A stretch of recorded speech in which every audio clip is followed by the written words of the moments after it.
10 strategies to get out of the cycle of failure. Even if you fail time after time, you shouldn't give up on living the life of your dreams. Every one of us can get into such a situation, and it doesn't matter whether a person has the right knowledge, skills or experience. Success depends on a huge number of factors, so good preparation is not a guarantee of achieving the desired results. To get out of the cycle of failure, you should use the tips below.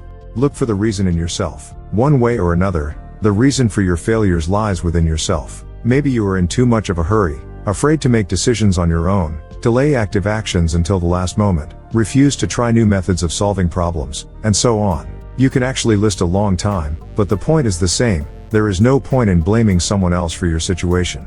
Until you take responsibility for your failures, you won't be able to change the situation. After all, you'll be waiting for someone else to do it, someone you hold responsible. Don't put up with circumstances. Even if it seems to you that the whole world is against you and your next attempt will be a failure, don't be in a hurry to give up on achieving your desired goal. Of course, the temptation to accept the circumstances will be too great, but think about what will happen if you suddenly succeed. You'll always have time to settle for less, and while you have the energy and time, try to put it into working on yourself and the results that inspire you. Examine your mistakes. It's helpful to analyze your mistakes and ask yourself, what can I do differently next time? The more often you resort to this method, the more useful discoveries you can make. By figuring out exactly what actions led you to fail, you can avoid repeating the same situation in the future by adjusting your decisions. Set intermediate goals. If you set ambitious goals that seem unattainable, you are unlikely to try to realize them. Subconsciously, you'll have doubts about your capabilities and abilities. Therefore, you will want to conserve your energy, time and other resources, directing them to what will definitely bring you the desired results. To get rid of the feeling that all your actions are meaningless, break big goals into several intermediate steps and work on them one by one.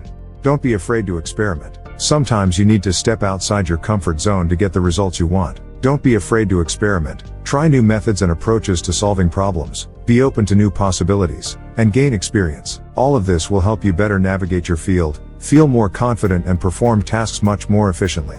Don't expect the problem to resolve itself. The worst thing you can do when faced with a problem is to hope it will go away on its own.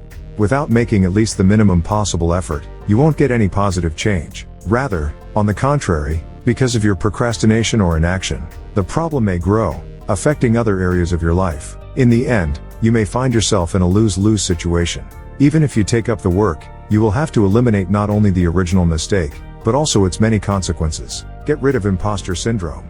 To be successful at what you do, you need to get rid of imposter syndrome. Stop attributing your successes to other people or happy coincidences. Everything you do moves you toward your goal in one way or another. Learn to notice in yourself the qualities, abilities or decisions that have led you to high results. You have to believe in your worth in order to begin to truly tap into the potential inherent in you.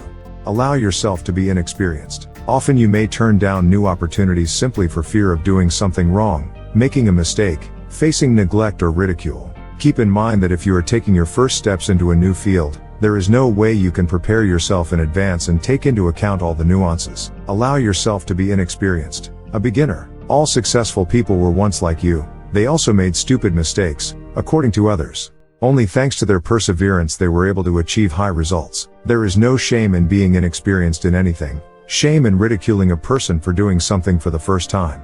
Be consistent. There is no point in doing disjointed activities. That way you won't solve your problem, but only exacerbate the negative consequences. In order to avoid another failure, it's important for you to stay consistent in your decisions and actions. Once you have a strategy, follow the predetermined steps without allowing yourself to deviate from the plan. You need to understand what you're doing and why you're doing it, and what outcome your decision will lead you to, so you can save your energy and time, investing them only in those actions that will bring you closer to the desired goal. Avoid clutter. Chaos prevents you from concentrating, thinking through the strategy of actions and start making informed decisions. Therefore, if possible, avoid any hustle, even in the performance of minor tasks. There is a problem, then it must be eliminated. To do this, you must calm down, shield yourself from distractions, determine what is in your area of responsibility, and what you cannot control. Only then can you take action, making sure you are fully engaged in the work process.